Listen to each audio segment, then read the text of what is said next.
आणि महत्त्वाची बातमी या क्षणाची आपण पाहणार आहोत झी 24 तासवर। तर माकपचे आमदार विनोद निकोले ठाकरेंसोबत आहेत आणि या संदर्भातली महत्त्वाची बातमी माकपचे आमदार आहेत ते सध्या आयटीसी ग्रँड सेंट्रल मध्ये घडामोडींना वेग आलाय। डहाणूचे माकपचे आमदार विनोद निकोले हे आयटीसी ग्रँड सेंट्रल मध्ये दाखल झालेत आणि माकपचे आमदार विनोद निकोले आता सध्या ठाकरेंसोबत आहेत। आज विधान परिषदेच्या निवडणुकांनंतर निवडणुकांमध्ये राजकीय घडामोडींना मोठा वेग आलेला आहे आणि ही दृश्य आपण पाहतोय। अत्यंत महत्त्वाची दृश्य आहेत। आयटीसी ग्रँड सेंट्रल मध्ये घडामोडींना वेग आलेला आहे। डहाणूचे माकपचे आमदार आहेत विनोद निकोले ते आयटीसी ग्रँड सेंटर मध्ये दाखल झालेले आहेत। तर मतांची जमवाजमव जुळवाजुळव करण्यामध्ये सर्वच पक्षीय सध्या व्यग्र आहेत। त्यात शिवसेना ठाकरे गटाकडे मतांची कमतरता आहे आणि त्यामुळे मतांची जुळवाजुळव करण्याचे प्रयत्न सुरू आहेत।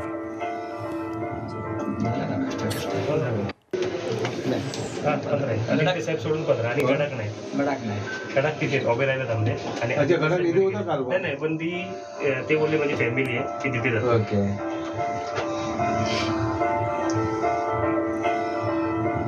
तर मतांची जुळवाजुळव करण्यासाठी सध्या प्रयत्न सुरू आहेत। आपण पाहतोय संजय राऊत आणि त्याचबरोबर त्यांच्याबरोबर काही आमदार दिसतात। तर दुसरीकडे विनोद निकोले माकपचे आमदार दिसतात ग्रँड सेंट्रल हॉटेलमध्ये आलेले आहेत आयटीसी ग्रँडमध्ये आणि या ठिकाणी शिवसेनेच्या आमदारांना थांबवण्यात आलेलं होतं।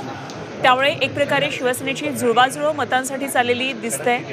कशा प्रकारे आजच्या या मतदानामध्ये कोणाचा नेमका गेम होतोय आणि कोण बाजी मारणार हे काही वेळानंतर स्पष्ट होणारे मतदान प्रक्रियेला सुरुवात झाली आहे। विशाल वैद्य आमचे प्रतिनिधी आपल्याबरोबर आहेत। आणखी सविस्तर माहिती जाणून घेऊया। विशाल, विनोद निकोले सध्या आयटीसी ग्रँड सेंटरमध्ये दाखल झाल्याचं कळतंय। डहाणूचे माकपचे आमदार आहेत। काय ठाकरे गटाबरोबर त्यांचं सूत जुळतंय का या निवडणुकीसाठी?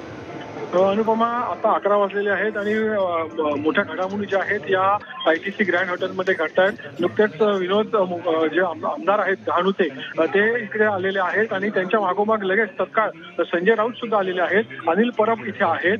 सगळे जे आमदार आहेत ते या ठिकाणी पहिल्या मजला आहे इकडे या ठिकाणी त्यांची एक बैठक सुरू आहे। आमदार जे आहेत सचिन आहेर सुद्धा या ठिकाणी उपस्थित आहेत आणि विनोद निकोले यांच्याशी चर्चा सुरू आहे। फार मोठ्या घडामोडी ज्या आहेत त्या इथे घडताना दिसतात। आता काही वेळातच हे सगळे जे आमदार आहेत उद्धव ठाकरे गटाचे ते विधान भवनाच्या दिशेने निघतील। त्याआधी यांची एक बैठक जी आहे ती इथे या ठिकाणी होते। ठीक विशाल, निश्चित या सर्व घडामोडींवर लक्ष ठेवून राहा। सध्या मतांची जुळवाजुळव करण्यासाठी उद्धव ठाकरे गटाचं समीकरण जुळवण्याचा हा प्रयत्न सुरू आहे।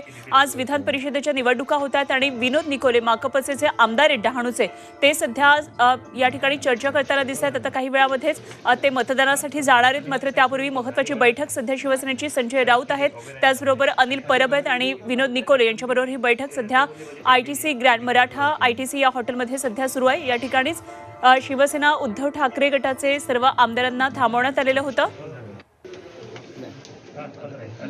त्यामुळे कशी नेमकी मतांची जुळवाजुळव करण्यामध्ये ठाकरे गट आता यशस्वी ठरतो आहे हे बघणं खूप महत्त्वाचं ठरणार आहे। ठाकरे गटाला काही मतांची कमतरता आहे आणि त्यामुळेच हे गणित जुळवणं अत्यंत गरजेचं आहे।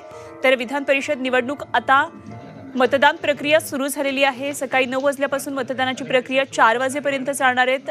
अनेक पक्षांचे आमदार या ठिकाणी आता मतदानासाठी पोहोचलेले आहेत।